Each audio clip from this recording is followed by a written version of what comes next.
We are draining humanity's lifeblood through vampiric overconsumption and unsustainable use, and evaporating it through global heating. Nearly 3 out of 4 natural disasters are linked to water. In modern Iraq, the livelihood of millions of people depends on these rivers, which are under the threat by the adverse effect of climate change and our neighboring countries' water policy. ዛሬ በዚህ ስፍራ ሶስተኛው ዙር የውሃ ሙሌት መጠናቀቁን ሳበስርላችሁ በታላቅ ደስታ ነው። تطرقنا إلى تطورات ملف سد النهضة الإثيوبي وتوافقنا حول خطورة السياسات الأحادية عند القيام بمشروعات على النهار الدولية وحتمية الالتزام بمبدأ التعاون والتشاور المسبق بين الدول المشاطئة لضمان عدم التسبب في ضرر لأي منها. La escasez del agua supera el 70%, especialmente en algunos países como el norte de África, África subsahariana, Asia occidental, Asia central y meridional y Sudamérica.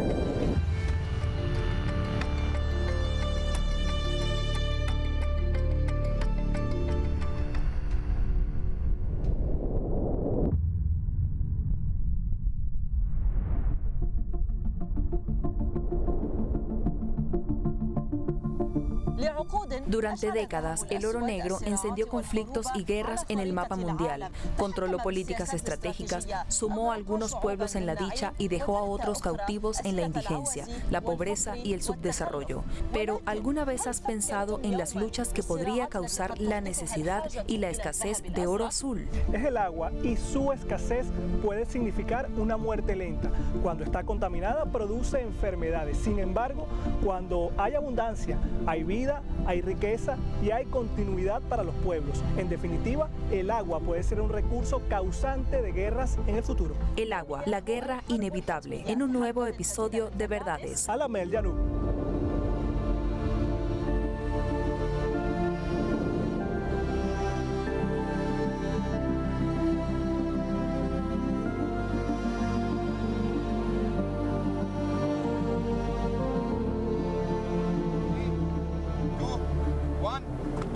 Señor Hatim Haidar, presidente del Comité de Recursos Hídricos y Represas del Sindicato de Ingenieros Libaneses. Bienvenido a Verdades. Bienvenido. Estamos exagerando si decimos que el mundo ya ha entrado en una etapa de escasez de agua. ¿Y cuáles son las evidencias de eso? Primero, para comenzar, quiero dar algunos números para que la idea sea clara para la gente. Básicamente, el agua dulce potable en el mundo está escasa en comparación con el resto del agua salada o inservible para beber. Es decir, el agua potable no pasa del 5 al 6% y es para varios usos, entre ellos la agricultura, la industria, etc.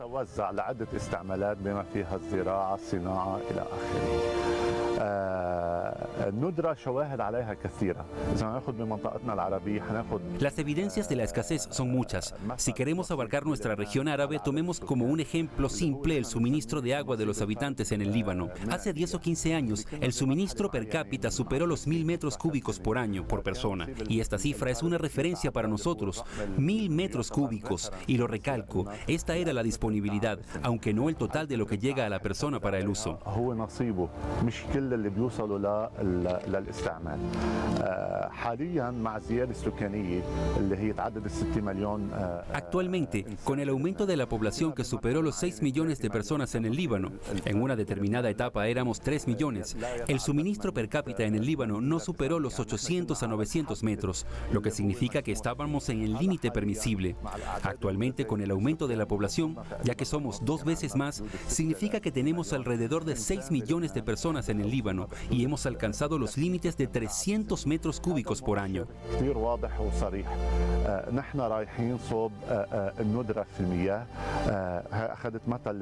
Este indicador es muy claro y explícito. Nosotros nos dirigimos hacia la escasez de agua. Tomé el ejemplo del Líbano, pero hay otros países donde los recursos hídricos son mucho menores que en el Líbano. Tomemos el ejemplo de Yemen. Actualmente el suministro per cápita no supera los 100 metros cúbicos por año. Súmele a eso las guerras. O sea, estamos hablando de un deterioro en el estado de la infraestructura que da el servicio de agua, lo que significa que una persona actualmente no recibe ni la mitad de su derecho.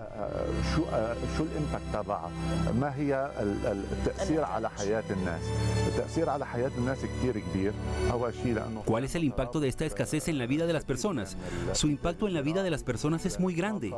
Primero, tenemos una fuerte interdependencia entre la producción agrícola y la energía y el agua. El agua es vida. A partir de aquí debemos estar alerta y prepararnos, cambiar nuestro concepto de uso del agua, sentir su importancia y alertar a la gente.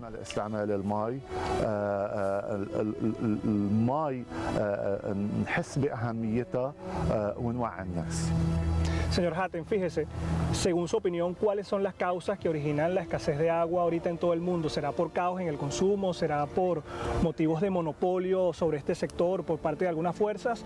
¿O será por condiciones climáticas y ambientales?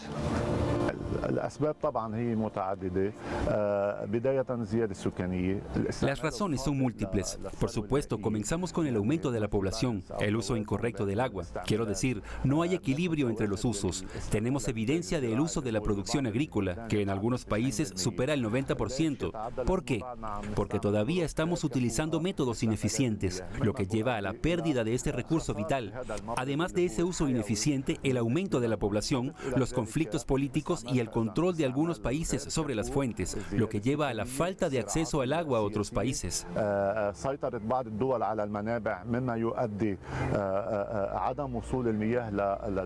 Tenemos evidencia en la región que son los grandes ríos que constituyen cerca del 85% de la riqueza hídrica de la región árabe. Me refiero al Tigris, al Éufrates, al Nilo, cuyas fuentes están en Turquía, Irán y África, del Nilo Blanco o del Nilo Azul. Hablamos en Etiopía, hablamos en Uganda, estamos hablando de la presa del Renacimiento, que tiene muchos problemas.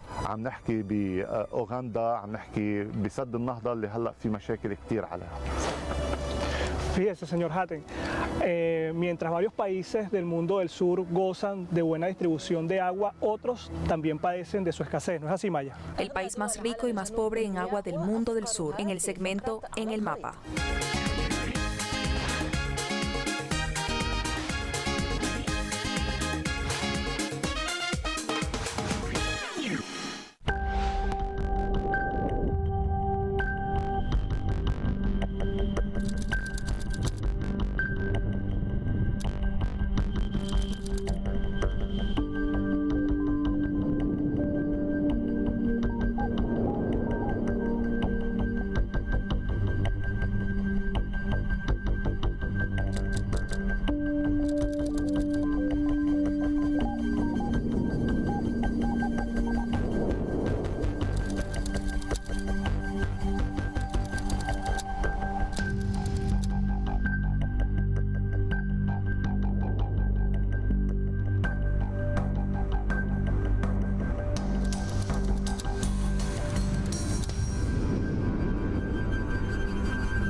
Señor Hatim, si la guerra por el agua es evidente, ¿de dónde brotará su chispa? ¿Es en el mundo árabe que ya sufre escasez de agua o quizás en el continente africano?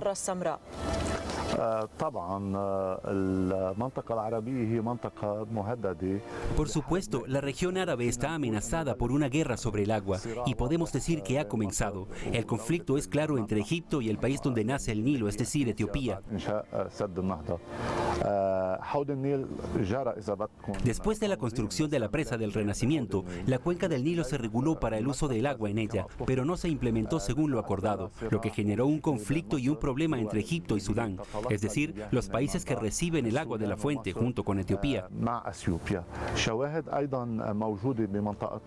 También existe evidencia en nuestra región con respecto al río Jordán, cuyas fuentes están en Siria y Líbano. Además, Israel utiliza la mayoría de las aguas de este río sin respetar los acuerdos y convenios internacionales que regulan la participación de los países, el país de origen y el país por donde corre el río.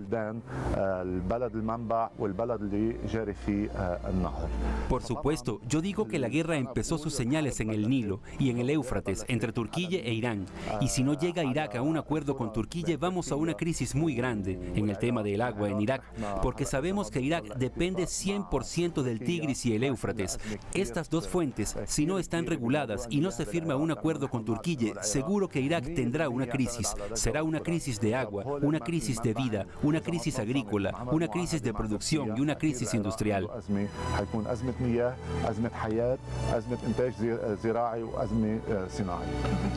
Fíjense, señor Hatem, hablando de falta de acuerdos, se han asignado a varios órganos internacionales para dirimir sobre las disputas en torno al agua. Estamos hablando del Tribunal de la Haya y del Consejo de Seguridad.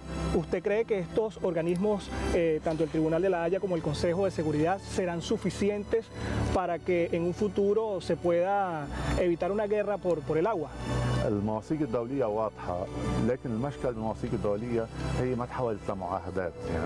Las convenciones internacionales son claras, pero el problema con ellas es que no se han convertido en tratados que obliguen a los países a cumplir con lo que han acordado. Son principios generales. Por ejemplo, el documento de Naciones Unidas que dice que cualquier tratado entre los países en los que se comparte el agua debe basarse en la justicia, en el uso regulado, en el no dañar a los demás. Si miramos a nuestro alrededor, no hay países que implementen este documento, e incluso hay algunos países que lo reafirmaron pero no lo implementan. Si tomamos el Éufrates y el Tigris, no hay implementación de este documento. Si vamos al Nilo, también hay un problema específico al respecto. Quiero decir, hay algunos ejemplos exitosos, pero su porcentaje en comparación con el Tigris, el Éufrates, el Nilo, es pequeño. Doy un ejemplo entre Líbano y Siria. Se concluyó un acuerdo en 1992 y se modificó y fue firmado por el Parlamento en 2002. Este acuerdo organizó o dio cuotas justas entre Líbano y Siria. Si lo tomamos en números, el río Orontes Alasi le dio al Líbano 80 millones de metros cúbicos para su uso, y este tratado entre los dos países fue un ejemplo y un modelo a seguir.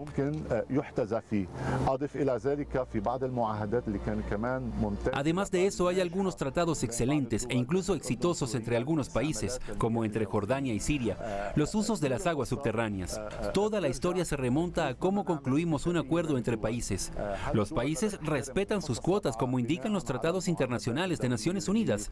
De aquí vamos a una administración transparente, una administración exitosa que asegure participaciones justas para todos los países de la cuenca hidrográfica. Señor Hatem, quizás aquellos que están viendo esto ahora dirán, ¿a mí qué me importa este asunto? Es decir, como individuo puedo manejar mis asuntos, conseguiré agua de una forma u otra, o tal vez estamos hablando de crisis que sucederán después de 20 años, no ahora.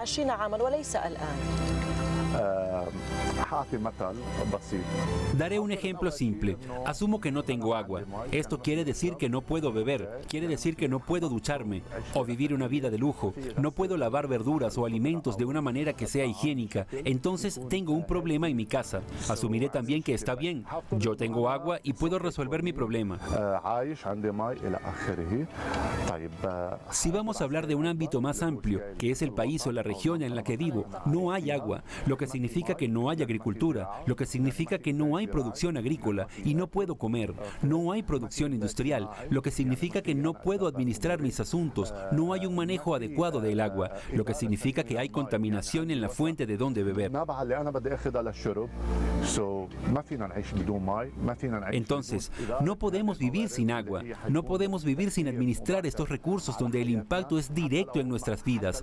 Incluso si trato de arreglármelas de alguna manera como individuo, entonces no puedo vivir sin tener agua limpia y hacer tratamiento de aguas residuales para que todos podamos continuar. Entonces el agua es un tema colectivo, un tema nacional, un tema regional.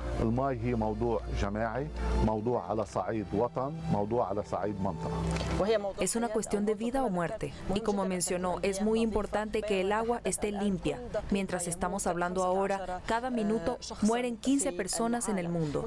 Nuestros televidentes del mundo árabe que sufren escasez de agua, hasta el continente africano, donde más de 300 millones de africanos no tienen acceso al agua potable. Y es que muchos países en el mundo del sur han tenido disputas por el agua en sus tierras. Vamos a ver el siguiente segmento, por si no lo sabe.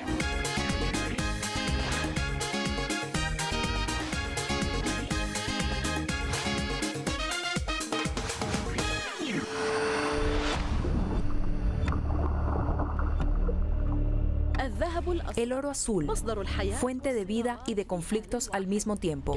¿Cómo no? Según la organización global Water Partnership, solo el 2,5% del volumen total del agua en la Tierra es apta para beber, lo que hace que las perspectivas para el futuro sean sombrías. Imagínense conmigo que solo dentro de unos 7 años, más de la mitad de la población de este planeta estará sedienta, asolada por enfermedades y acechada por el espectro de la muerte por falta de agua. Estos hechos aterradores estimularán a todos a conservar incluso cada gota de agua limpia, cueste lo que cueste. Entre los países más vulnerables a los conflictos por el agua, según el sitio web Relief, son Pakistán e India. Como si la disputa por Cachemira no fuera suficiente para los dos países, ya que el rápido derretimiento de los glaciares en el Himalaya reducirá el flujo de enormes ríos, convirtiendo al subcontinente indio en una de las regiones más vulnerables a la sequía, lo que podría encender las llamas de la guerra entre India y su vecino nuclear. Los ríos Tigris y Éufrates, sobre los cuales se escribieron poemas, pueden encender conflictos entre Turquía, que construyó represas en los dos ríos, e Irak y Siria, que ya sufren escasez de agua. Al mismo tiempo, como si los años de agresión contra Yemen no fueran suficientes, los yemeníes se encuentran privados de las necesidades más básicas de la vida. Es algo que puede convertir a su capital, la primera capital del mundo moderno, en quedarse funcionalmente sin agua. Sanaa enfrentará esta calamidad dentro de solo 2 años, dicen los científicos. Uno de los ríos más largos del mundo es el Nilo, y sus aguas siempre han alimentado las tensiones entre Etiopía, que construyó la presa del Renacimiento, y Egipto y Sudán. Irán, Afganistán, Libia, Nigeria, Somalia y muchos otros países del sur global pueden unirse a la batalla por la posesión del oro azul. Si no sabías que la escasez de agua potable podría desencadenar conflictos en el mundo del sur, ahora eres quien más lo sabe. Señor Hatem, fíjese, el agua resulta vital para la supervivencia de los pueblos. ¿Considera usted que este recurso, el agua, tiene que ser administrado solamente por el sector privado o debe ser administrado por los gobiernos o el servicio debe ser estatal? Por supuesto, la respuesta será multipartidista. Tenemos ciertas experiencias que se han demostrado, especialmente en nuestros países. Doy el ejemplo de Líbano y algunos países europeos.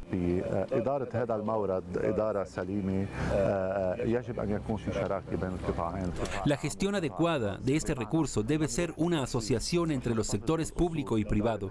Quiero decir que no vamos a la privatización. Nos quedamos con lo básico. El Estado se queda y el pueblo que posee estos estos recursos se los queda, mientras que la administración la toma el sector privado porque tiene una experiencia más eficiente en la gestión. Y por supuesto, debe haber un control preciso sobre el operador de esos recursos hasta que consigamos una gestión adecuada.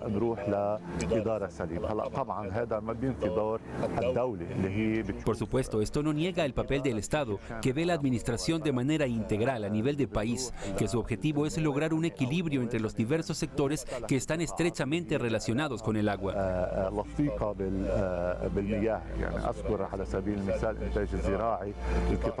Menciono, por ejemplo, el sector agropecuario e industrial, y aquí debe entrar el Estado con estrategias o políticas que definan los usos y determinen cómo la usamos eficientemente.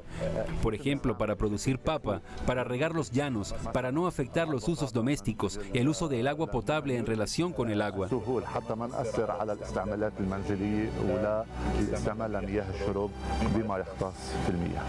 David Ben-Gurion dijo en 1955, los judíos están involucrados en una batalla por el agua con los árabes y el destino de Israel depende del resultado de esta batalla. Estaremos entonces frente a una guerra inevitable con Israel que ya nos está robando el agua, ya sea en Jordania, en Siria o incluso en el Líbano por la sed y la escasez que sufre la región, teniendo en cuenta que Israel se beneficia enormemente del lago de Tiberíades, Mar de Galilea. Estamos en medio de una batalla. Quiero decir, la batalla entre nosotros y la entidad israelí tiene dos dimensiones, una dimensión política y una dimensión del agua. Básicamente, esta entidad se construyó sobre la base del agua. El famoso dicho que dice, las fronteras de Israel están entre el Nilo y el Éufrates. ¿Qué significa esto? Esto demuestra la importancia del agua para Israel. Aquí digo, por supuesto, estamos en conflicto, pero primero como países árabes debemos preservar nuestros recursos y tomar nuestras partes. Me refiero a los ríos comunes que ellos usan y nosotros usamos, ya sea el río Hasbani o el río Wazani. Nuestra parte es de aproximadamente 35 millones de metros cúbicos que no usamos, mientras Israel toma la mayor parte de esto, que es nuestro derecho natural, basado en las cartas de Naciones Unidas. Lo mismo en el otro lado con Siria. ¿Está Siria explotando sus recursos hídricos compartidos con la entidad? Por supuesto que no. Así que debemos empezar desde este punto. Debemos prepararnos y utilizar nuestros recursos. Teniendo en cuenta que Israel se beneficia enormemente del lago de Tiberíades, Mar de Galilea. Eso es cierto. Primero tenemos que confiar en nosotros mismos, usar nuestros recursos y luego ir a ver cómo resolver nuestro conflicto de agua con Israel. Le pido al final de este episodio, señor Hatem, que nos ponga ante dos caminos. El primero es que si los Estados Unidos no están realmente atentos a la escasez de agua, ¿qué pasará? Por otro lado, y si realmente son conscientes de este problema y crisis existencial, por decirlo así, ¿cómo podemos avanzar?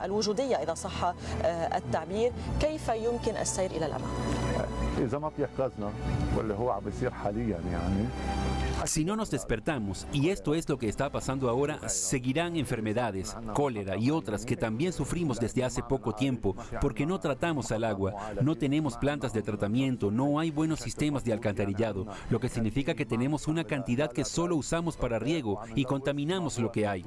Entonces, el agua existente está contaminando, no puedo beber, luego enfermedades, entonces el medio ambiente no está limpio, entonces no hay vida sana.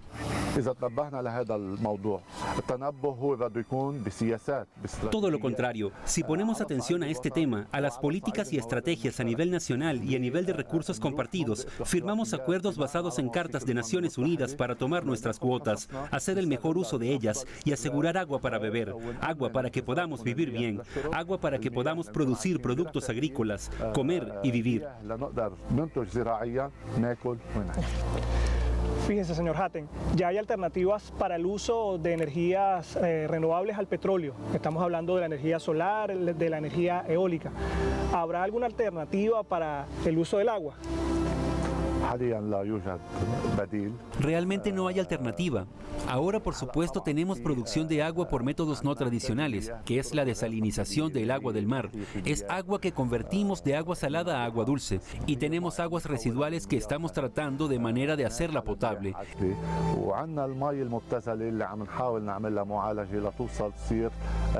قابلة للشرب. Entonces, la producción de agua sigue siendo del mismo agua. No podemos producir agua sin agua. Esto nos lleva a la conclusión inevitable de que no hay sustituto para el agua. Por lo tanto, debemos preservar nuestros recursos hídricos y utilizarlos de la mejor manera posible, de manera justa y sostenible. بأفضل شكل ممكن وشكل عادل وسستينبل، شكل مستدام. Muchas gracias, señor Hatim Haidar, presidente del Comité de Recursos Hídricos y Represas del Sindicato de Ingenieros Libaneses. Muchísimas gracias. Nuestros televidentes, en el pasado las fortalezas marinas se construyeron para proteger las tierras de las personas ambiciosas por el agua y los recursos naturales. Y entre uno de esos fuertes vamos a conocer uno, ubicado en el mar de Saida, al sur del Líbano, en tan solo un minuto. Hasta luego. Hasta luego.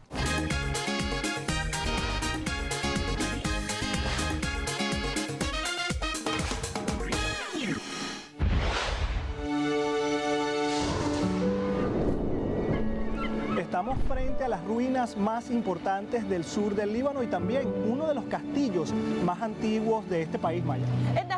Es la fortaleza marítima de Sidón que data del siglo XVII. La conoceremos en un minuto.